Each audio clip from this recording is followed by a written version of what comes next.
Prav lep pozdrav, spoštovani in dragi gledalke in gledalci. Pred nami je še druga tekma današnjega petkovega sporeda v prvi ligi Telekom Slovenije, kjer se torej že danes začenja 32. kolo. In po tekmi v Domžalah, kjer se merita Domžale in Gorica, bosta zdaj na sceno stopila še ta dva nasprotnika, Rudar in Aluminij. Tu je sprememb kar 5 glede na zadnjo tekmo, no, zdaj poglejmo tole situacijo, velika priložnost za Štora, kako si je zakompliciral življenje in na koncu ni uspelo nič. Pušaver, čisto nič mu ne bi škodilo, če bi poslal kakšen kakovosten predložek, kar je vsekakor dobra novica za Rudar, ampak ne, da bi zdaj o tem knapje razmišljali, kajti zagotovo ne. Bolhi ni uspelo najbolje izbiti priložnost. Morda sedaj Štor je poskušal. Zdaj morda nova obetavna kombinacija, no tu je Tučić lepo pripeljal žogo do Škofleka, to je zdaj priložnost za Rudar, Kobiljar podaja in neverjetna obramba Janžekoviča, ni še konec, ali je mogoče, da tule Rudar ni povedal minuto pred koncem polčasa. Težave tudi s soncem, ki ga ima tam zdaj Rijad Kobiljar, uspešno jih je prebrodil, zdaj se je Hrubik vključil v napad, Kobiljar še vedno pri žogi, Kobiljar poskuša strelom in gol! V 50. minuti Rijad Kobiljar za 1-0. Izvrstna in natančna akcija.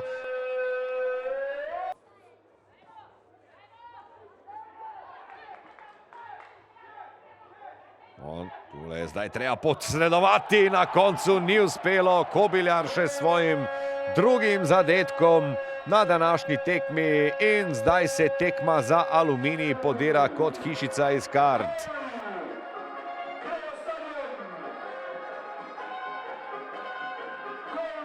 Štirje domači nogometaši proti šesterici gostov. Poglejmo, kako se bo končalo. Škoflek z odličnim udarcem.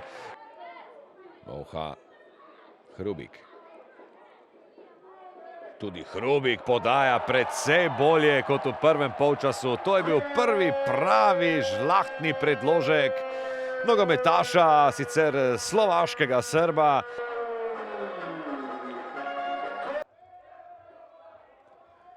Podaja dobra, najvišje skače Martinović, tam bo imel Hrubik priložnost streljati iz roba kazenskega prostora. Sjajen poskus Tomaševića. No, zdaj morda priložnost, gotovo za Škofleka, neverjetno, kaj je danes se obranil že.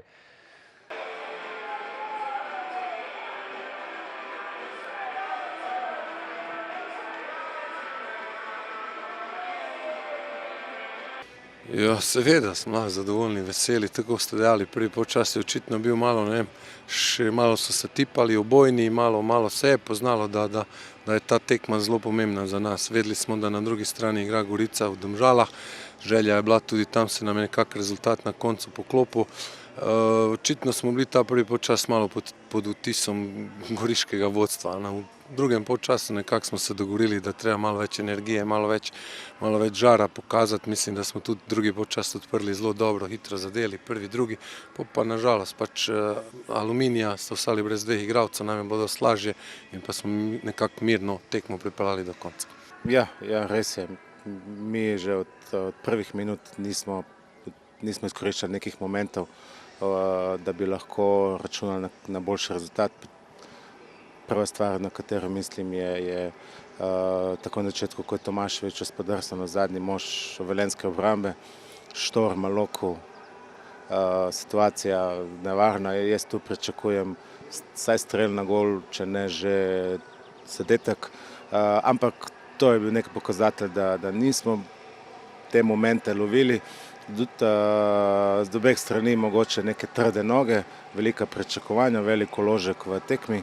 Mi lovimo to 4. mesto, Velenjčani cono iznad izpada in v drugem polčasu, ko so Velenjčani dvignili agresivnost in z 2 rdečimi kartoni je bilo že konec tekme.